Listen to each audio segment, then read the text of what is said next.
नाम बताती हूँ, राशियों की तुलना, और इसको इंग्लिश में दिया होगा कंपेयरिंग क्वांटिटीज, ठीक है ना, क्लास 8।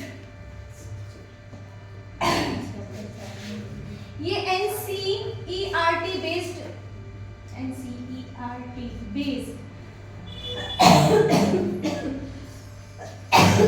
क्वेश्चन के फॉर्मूले, जैसे कि अविनाश बताएंगे कि क्रय मूल्य को अगर हम खरीदना कहते हैं तो इसको इंग्लिश में क्या बोलेंगे? प्रॉफिट। खरीदना बेटा, कॉस्ट प्राइस। हम इसलिए अचानक से पूछे हैं क्योंकि आप अपना दिमाग इधर उधर लगाए थे, और एकदम बहुत अच्छे से ध्यान आपका यहाँ होना चाहिए, ठीक है ना। अगला है कि विक्रय मूल्य यानी बेचना। बेचने को हमारे लकी बताएंगे, lucky sir. Selling price. Selling price, okay, इसको बोलते हैं सेलिंग प्राइस, ठीक। इसको शॉर्टकट में हम लिखेंगे SP, S for selling, P for price, selling price, ठीक है ना। आगे है प्रॉफिट। प्रॉफिट हमारी नसरीन बताएंगी। नसरीन, प्रॉफिट तो मैंने बोल ही दिया, चलो। लाभ यानी प्रॉफिट होता है। प्रॉफिट को एक और वर्ड हम इसमें देखेंगे क्वेश्चन में, गेन। गेन नहीं, गेन, GAIN, ठीक है। हानि को शिवम बताएंगे, क्या कहेंगे इंग्लिश में? लॉस, बहुत छोटा सा, ठीक है। अब यहाँ पे ध्यान देना है कि CP अगर बड़ा है और SP छोटा है। क्रय मूल्य जब अधिक हो, विक्रय मूल्य कम हो, तो उस स्थिति में हानि होती है। क्या होती है? हानि। यानी CP is greater than SP, then we get loss. Loss is equal to CP minus SP. Clear? Yes, clear. Next, अब वही बात अगर मैं कहूँ कि CP और SP में CP क्या है? SP बड़ा। ये ग्रेटर था तो ये क्या है? स्मॉलर। ये ग्रेटर था तो क्या हो गया? CP ग्रेटर हुआ था तो लॉस हुआ, हानि हुई। और CP अगर स्मॉलर है तो क्या हो जाएगा? लाभ, जिसको हम क्या बोलते हैं?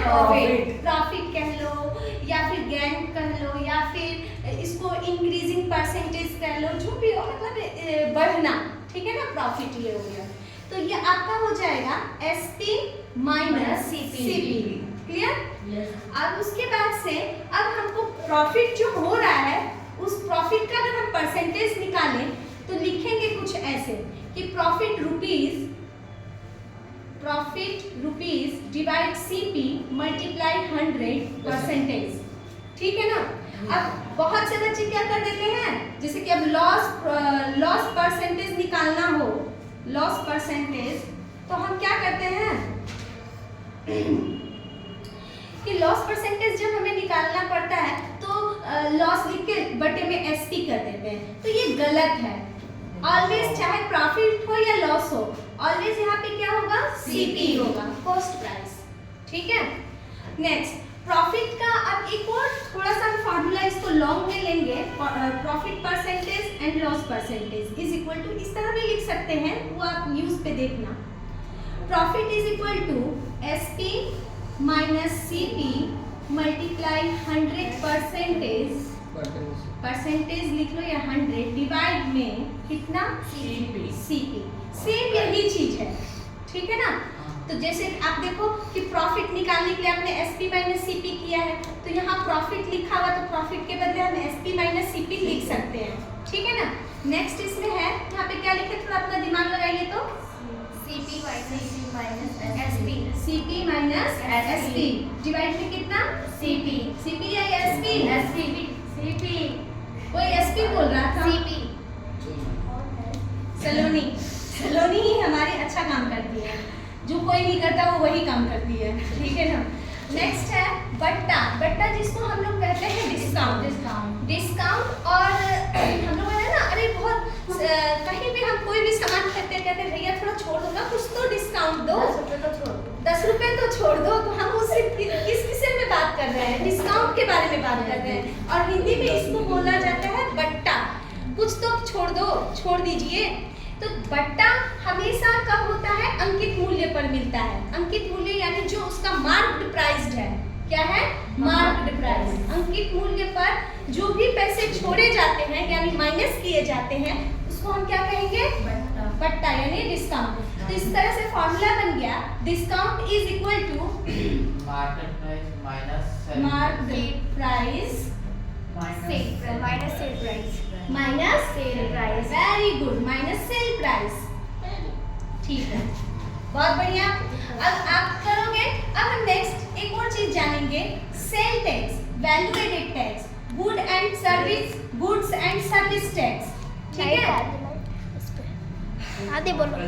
तो अब इसके में आप क्या करोगे? सेल टैक्स मींस बिक्री कर। आप ये दुकानदार क्या करते हैं, हम जब भी कोई चीज सामान खरीदते हैं तो हमारे बिल में एक एसटी लगा देते हैं, मतलब मार्क्ड प्राइस। अगर 100 रुपये का सामान है तो अगर उस पर 0.2 या समझो 2% लगा रहे हैं तो 2 रुपया जोड़ के टोटल प्राइस हमारा बना देंगे 102 रुपया। ठीक है ना? कहेंगे कि भाई साहब सेल टैक्स लगता है, मतलब जो भी है वो थोड़ा देंगे ही, ये हमें देना पड़ता है। तो एक तरह से ये एक हमारे पास आता है sale tax, value added tax, goods and service tax, जिसको बिक्री कर, वेट कर और इसको कहते हैं माल और सेवा कर। ठीक है ना? माल और सेवा कर को हम अक्सर हम लोग इसको बहुत से नाम से जानते हैं, जैसे जीएसटी हो गया, sale tax, ST, value added tax यानी वीएटी, वेट कर। समझ में आ रही है बात? ये वेट कर, ये जीएसटी और ये बिक्री कर। ओके, अब इसी में चलो अब एक एग्जांपल करते हैं। ठीक, एग्जांपल क्या है हमारे पास कि an item marked at rupees 840 is sold for rupees 714। What is the discount and discount percentage? यानी किसी एक वस्तु का अंकित मूल्य 840 रुपए है और सोल्ड फॉर और उसे बेचा जाता है 714 रुपए में।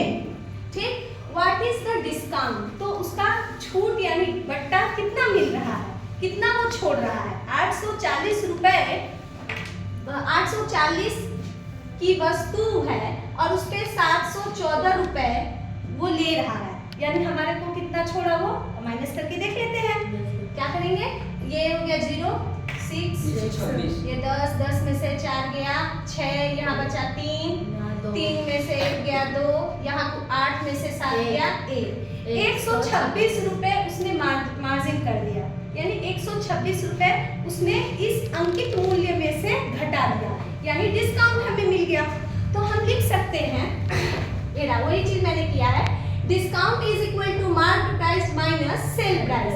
840 रुपए है ये, 840 रुपीज, और ये कितना रुपीज 714, इसमें से माइनस की कितना है 126। 126 हमारा क्या है? रुपीज है। तो इसने बोला व्हाट इज द डिस्काउंट, तो ये लिखेंगे दिस इज अ डिस्काउंट, ये डिस्काउंट है हमारा। ठीक है ना?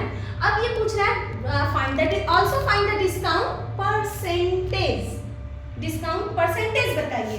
तो किसी भी चीज का अगर हम डिस्काउंट परसेंट बताना चाहते हैं तो फिलहाल फॉर्मूला हमको ये याद रखना है कि discount percentage is equal to discount upon कितना है मार्क प्राइस मल्टीप्लाई में 100%। ठीक है, अब इसको आप इस तरह से साफ सुथरा मैं एक बार करके बता रही हूँ। डिस्काउंट हमको कितना दिया हुआ 126 का, मार्क प्राइस कितना है हमारे पास 840 और गुना में 100%, 100%। ठीक है ना? ये तो लेना ही पड़ेगा हमको, परसेंटेज निकालना है। 0 to 0 कैंसिल। देखो इन दोनों में HCF निकाल के काटा जाता है, लेकिन मैं आप लोगों के जैसे करके दिखा रही हूँ। इसको और इसको मैंने किसके टेबल से काट दिया? ये दोनों किसके टेबल से कटेंगे 6 के। देखो 6 2 जा 12, 6 1 जा 6, 6 के पहाड़े से 6 दूनी 12, 6 एकम 6 और इसमें 6 एकम 6 और 2 बचा 24, 6 चौके 24। अब ये दोनों 7 के टेबल से कटेगा। 7 के 21, 7 दूनी 14, फिर ये 2 से ये 10 कटेगा 5 बार में। हमारे पास बचता है 3 गुने 5 प्रतिशत यानी 15%। हमारे पास यानी उसने अपना क्या कहते हैं, दुकानदार ने जो वस्तु बेची उस पर 15% का उसने हमें क्या दिया है, डिस्काउंट